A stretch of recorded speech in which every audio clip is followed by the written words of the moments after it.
ok nó nhớ trong này cho mình vừa thay của cho cái và tụi lo cái có thể lo cái mẹ ít thứ gì thì còn thay của tụi lo cái mẹ này sai này tụi nó tụi nó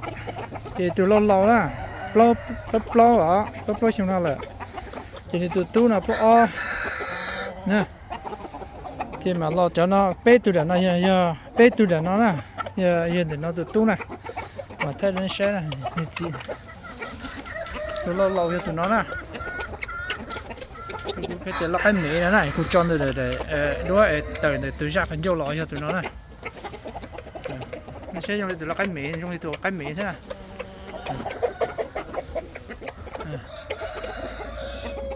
cho nó giờ cũng có hai bé chị,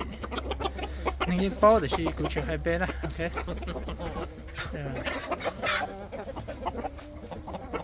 chỉ hai nửa bé,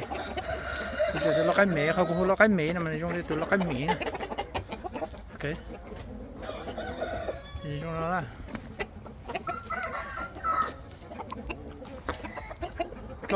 lâu rồi nè, lâu chỉ cho nó để nó lâu nữa, thì mà lo đâu tụi nó giờ tụi nó nè, tụi này lâu thế nè, tụi nó cũng cho mình đầu trâu đó chỉ tỷ cũ đấy, cũng mới cho là một dia toàn cái lại ít mà dia thực hiện cái môn rất ta rồi. Sao để nó đâu cô nhận thế này hay sử dụng để chơi nếu họ chơi đi tí đã tay của chơi là chơi nè tụi nó giờ tụi lâu tụi tú nè ok thì mà lo cho ót cho để nó nè giờ tụi em mà của sức thay giờ tụi nó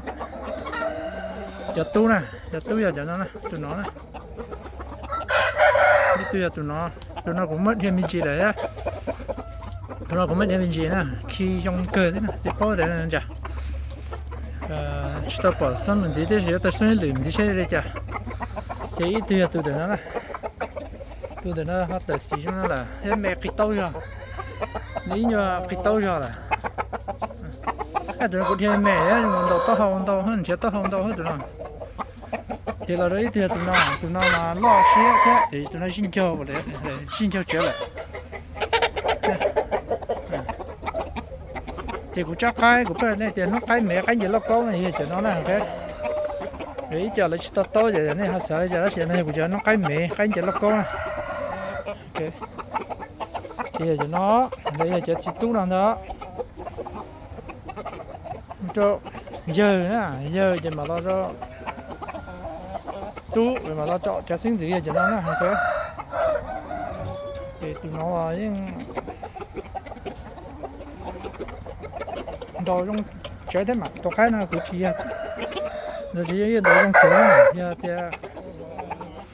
nhưng tụi đồ như này ít tụi nó có chia chỉ lo là cũng chừng tụi đó là tất nhiên chỉ là họ nâng đi đấy là nhân gia nè chỉ là tên là ra này thì để tiền của chỉ tụi đó là này tôi cái này đồ lấy đấy nè ok cái này đồ lấy thì chỉ giờ tụi nó này chỉ nó là cái cực thường thế trẻ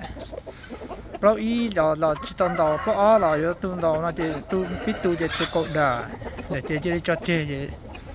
nó chơi đà để chơi cho chơi để chỉ tụi đó nè chỉ giờ tụi nó này tụi lâu cái nào ok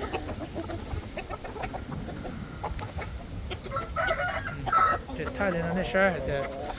lâu bây giờ tụi nó kia trung trâu hàng à chắc cái trung trâu cái gì trung trâu hàng này nè chắc cái nào thì cũng hai chuyện này có tất nhiên mà cũng chờ hai lúc đấy nè có thể vào lọc cái mẹ nè lọc cái mẹ này lâu đến thế thì dùng để nó sẽ chỉ dùng để lọc cái mẹ sẽ dùng nó lọc cái mẹ ok cũng như thế thay cho cũng chờ video nên đâu có là tất nhiên mà như mấy thứ phương diện thì sẽ sai nè chị nói à lâu rồi nè ok lâu rồi chị nhau rồi nè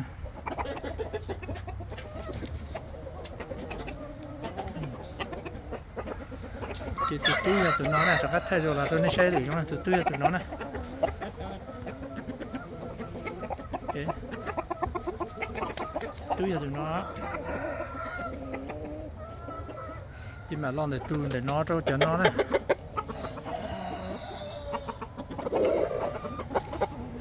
tụi nó thêm minh chi là tụi nó là thêm minh chi là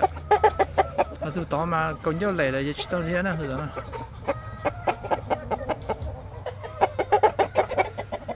cái gì tụi nó thấy chạy hay thơ lúc sinh này làm